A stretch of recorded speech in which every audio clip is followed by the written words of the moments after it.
माहेश्वर सूत्र अर्थात भगवान शिव के सूत्र। कहा जाता है कि भगवान शिव ने क्रोधित होकर के जब तांडव नृत्य किया तो उनके डमरू से जो ध्वनि या नाद उत्पन्न हुई वे ध्वनि या नाद ही माहेश्वर सूत्र कहलाए। और इन्हीं माहेश्वर सूत्रों के आधार पर पाणिनि ने संस्कृत व्याकरण की रचना की और इन्हीं माहेश्वर सूत्रों से ही हमारे प्रत्याहार बने, जो कि हमारे संधि वगैरह समझने में हमें काम आते हैं।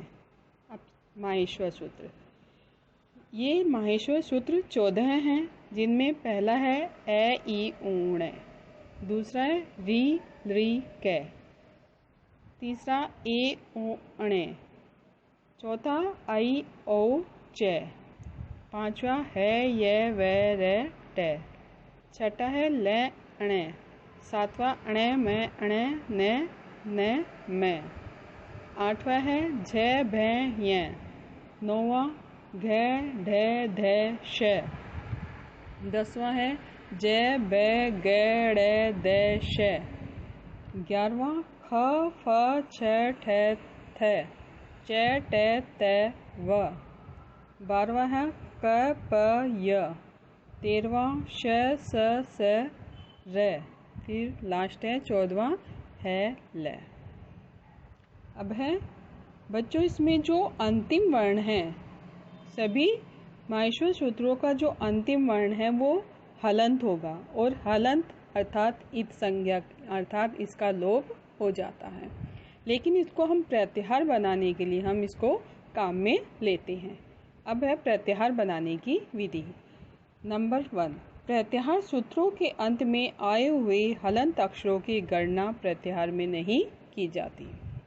दूसरा है इसका, प्रत्याहार के पहले अक्षर से गिनती शुरू की जाती है तथा अंतिम अक्षर तक की गणना की जाती है। यानी प्रत्याहार में जो पहला हमारा अक्षर लिखा हुआ होता है वहाँ से हम गिनती शुरू करते हैं और जो अंतिम अक्षर होता है वहाँ तक की उसकी गणना की जाती है। तीसरा पॉइंट है, यदि बीच में एक या एक से अधिक हलंत अक्षर आ जाए तो उनको छोड़ दिया जाता है। जैसे अच प्रत्याहार है हमारा, तो अच प्रत्याहार के अंतर्गत आने वाले वर्णों को यदि हमें बताना है तो हम माहेश्वर सूत्र के पहले सूत्र से चौथे सूत्र के अंतिम वर्ण च तक की गणना करेंगे और इसमें जो भी हलंत वर्ण आता जाएगा उसका हम लोप कर देंगे अर्थात उसे हटा देंगे।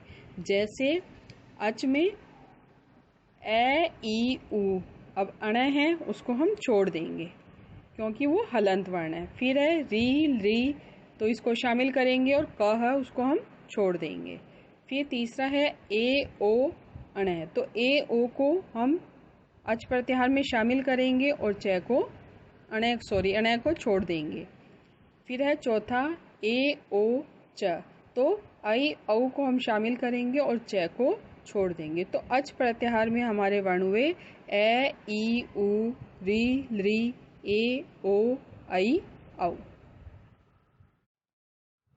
झष प्रत्याहार, झष प्रत्याहार के अंतर्गत आने वाले वर्णों को यदि हमें बताना है तो हम 8वें माहेश्वर सूत्र के झ से शुरू कर 9वें माहेश्वर सूत्र के अंतिम वर्ण श के बीच आने वाले वर्णों की गणना करेंगे। झष में जैसे झ भ, फिर 9वें सूत्र का है घ ढ ध, तो बच्चों इसमें ण और श है, इसका हम लोप कर देंगे क्योंकि ये हलंत वर्ण है। तो 8वें सूत्र का न तथा 9वें सूत्र का श, इन दोनों हलंत वर्णों का लोप हो जाएगा।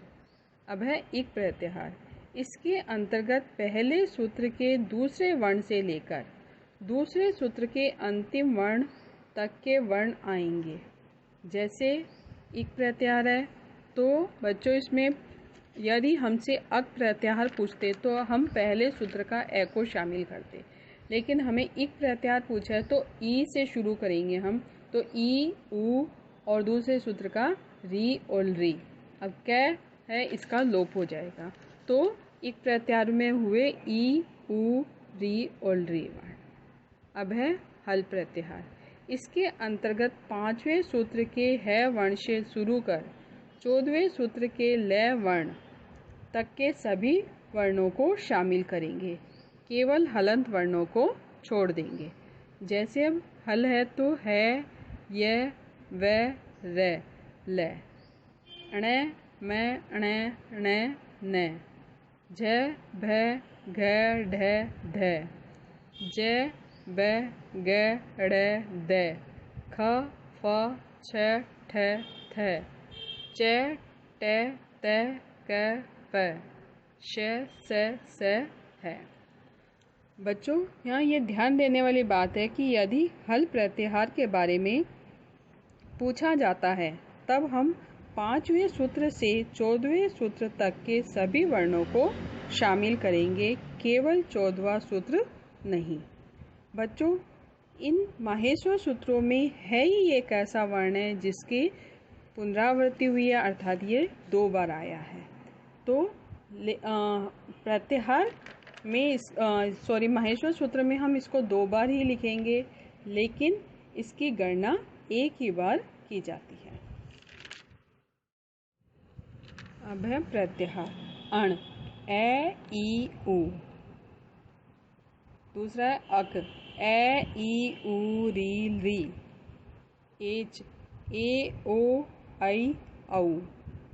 हट, है, व, र, है, य, व, र। फिर है जश प्रत्याहार। ज, ब, ग, ड़, द। फिर है खर प्रत्याहार। ख, फ, छ, ठ, थ, च, ट, त, क, प, श, स। फिर है चर प्रत्याहार। च, ट, त, क, प, श, स। शर प्रत्याहार में श, स। फिर है उप प्रत्याहार। उ, री, ली। झ प्रत्याहार। झ, भ, घ, ढ, ध, ज, ब, ग, ड़, द, ख, फ, छ, ठ, थ, च, ट, त, क, प। फिर है भश प्रत्याहार। भ, घ, ढ, ध। फिर है शल। श, स है। एच प्रत्याहार। ऐ, औ। अच प्रत्याहार। ए, ई, उ, री, ली, ए, ओ, ऐ, औ, अर्थात समस्त स्वर वर्ण। अब है हल प्रत्याहार। है, य, व, र, ल, अणे, मैं, अणे, न, झ, भ, घ, ढ, ध, ज, ब, ग, ड़, द, ख, फ, छ, ठ, थ, च, ट, त, क, प, श, है, अर्थात समस्त व्यंजन वर्ण। ध्यान देने योग्य बात, अच प्रत्याहार में समस्त स्वर वर्ण आते हैं, इसलिए हम स्वर संधि को अच संधि कहते हैं, तथा हल प्रत्याहार में समस्त व्यंजन वर्ण आते हैं, अतः व्यंजन संधि को हम संस्कृत में हल संधि भी कहते हैं। माहेश्वर सूत्र याद करने का आसान तरीका। बच्चों, इसको माहेश्वर सूत्र को हम याद जभी कर सकते हैं जब सबसे पहले हमें स्वर और व्यंजन वर्ण याद हो और सही क्रम में याद हो। तो हमारे स्वर वर्ण है ए, आ, ई, उ, री, री, ए, ऐ, ओ, औ। और व्यंजन वर्ण है क, ख, ग, घ, ण, च, छ, ज, झ, ञ, ट, ठ, ड़, ढ, ण, त, थ, द, ध, न, प, फ, ब, भ, म, य, र, ल, व, श, है। तो बच्चों, इसमें जो हमारे क, ख, ग, घ, ड़, ये हमारा क वर्ग है, यानी जो अक्षर जहाँ से शुरू हो रहा है, जो वर्ग शुरू हो रहा है हमारा, जैसे क वर्ग है तो इसका क वर्ण ले लिया और ये पांचों वर्ण हमारे इस वर्ग में आ गए। तो हम क वर्ग के वर्ण पूछें तो क, ख, ग, घ, ण, ये पांचों आ जाएंगे। ऐसे च वर्ग में च, छ, ज, झ, ञ, इस तरह से ये पांचों वर्ग के ये 5 वर्ण हैं। तो इस प्रकार ये 25 वर्ण हुए जो कि हमारे स्पर्श व्यंजन कहलाते हैं। अब य र ल व है, यह हमारे 4 वर्ण हैं जो अंतस्थ व्यंजन है, और श स स है, ये 4 वर्ण हैं जो ऊष्म व्यंजन कहलाते हैं। तो सबसे पहले आपको ये चीज़ें याद होनी चाहिए। और यदि ये कहा जाए वर्ग का पहला वर्ण तो क च ट त प, और वर्ग का दूसरा वर्ण तो ख छ ठ थ और फ। तीसरा वर्ण, वर्ग का तीसरा वर्ण तो ग ज ण द ब, और वर्ग का चौथा वर्ण तो घ झ ढ ध और भ, और वर्ग का पांचवा वर्ण इसी क्रम में आएगा। तो और स्वर वर्ण है तो बच्चों इसमें आपको जो ली है वो केवल संस्कृत में ही लिखी जाती है, हिंदी वर्णमाला में इस ली को हम काम में नहीं लेते हैं। अब है माहेश्वर सूत्र याद करने का आसान तरीका। तो देखो बच्चों, सबसे पहले जो हमारे 4 शुरू के माहेश्वर सूत्र है उसमें हमारे सारे के सारे स्वर वर्ण आए हैं। अब देखो स्वर में मैंने निशान लगाया है ए, ई, उ, री, री, ए, आई, ओ, औ। तो इसके अंदर हम इसका जो दीर्घ रूप है, ए का दीर्घ रूप आ, ई का दीर्घ रूप ई, उ का दीर्घ रूप उ, री का दीर्घ रूप री, ये इन चारों के दीर्घ रूप को हम छोड़ देंगे। तो अब पहले में आ गया ए, ई, उ, फिर री, री, फिर आ गया ए, ओ, फिर आई, औ। तो अच प्रत्याहार के अंतर्गत हमारे ये सारे स्वर वर्ण आ गए। तो अच प्रत्याहार में सारे स्वर वर्ण आते हैं, इसलिए हम स्वर संधि को संस्कृत में अच संधि भी कहते हैं। अब हमारा आता है पांचवा और छठा सूत्र। पांचवें छठे सूत्र में बच्चों जो है वर्ण है उसको हम एक बार छोड़ देंगे, उसको हम नीचे 14वें सूत्र में शामिल करेंगे। तो इसको है को छोड़ दिया हमने, है को छोड़ करके य, व, र और छठे सूत्र का ल, ये जो 4 वर्ण हैं ये हमारे अंतस्थ व्यंजन हैं। लेकिन प्रत्याहार बनाते समय या माहेश्वर सूत्र लिखते समय हमें इसको इसी क्रम में ही लिखना है जैसा इस सूत्र में दिया है। तो य, व, र और ल, ये हमारे अंतस्थ व्यंजन हो गए। अब आते हम 7वें सूत्र पे। 7वां सूत्र है बच्चों, ये वर्ग के 5वें वर्ण हैं। तो अब इसमें देखो क, च, ट, त और प, इन पांचों वर्ग का ये 5वां वर्ण है। लेकिन माहेश्वर सूत्र में ये आगे पीछे हैं, तो आपको जिस क्रम में माहेश्वर सूत्र में दिया है आपको इसी क्रम में ही इसको लिखना है। और फिर हम चलते हैं 8वें और 9वें सूत्र पे। 8वां और 9वां सूत्र देखो बच्चों, इसके अंदर आपके वर्ग के चौथे वर्ण आएंगे। ठीक है, 5 के बाद हम उल्टे क्रम में चलेंगे, तो 5 के बाद आता है हमारा 4 उल्टे क्रम में, तो हम चौथा वर्ण ले लेंगे। अब इसको भी किस क्रम में लेना है, जिस क्रम में हमने 7वें सूत्र के जो वर्ण लिए थे, तो उसी क्रम में हमारा ये आ गया चौथे वर्ण। फिर हम चलते हैं माहेश्वर सूत्र का 10वां सूत्र। तो ज, ब, ग, ड़, द, बच्चों ये वर्ग के आपके तीसरे वर्ण हैं, और ये भी उसी क्रम में आए हैं जिस क्रम में हमारा 7वां सूत्र आया था। तो ये हम पांचों वर्ग के तीसरे वर्ण ले लेंगे। अब आते हैं हम 11वें सूत्र पे।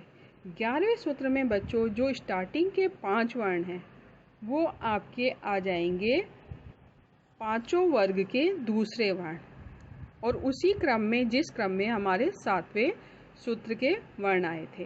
तो ये हो गया हमारे वर्ग के दूसरे वर्ण। फिर हमारा बचा इसमें च, ट, त, तो ये 3 वर्ण च, ट, त और 12वां सूत्र है उसका क, प, ये हमारे हो गए पांचों वर्गों के पहले वर्ण, और उसी क्रम में है जिस क्रम में 7वें सूत्र में हमारे लगे थे। फिर है हमारा 13वां और 14वां सूत्र। तो श, स और है बच्चों, ये हमारा है हम 5वें सूत्र में शामिल न करके हमने 14वें सूत्र में इसको शामिल किया है, और ये सारे हमारे ऊष्म व्यंजन वर्ण हैं।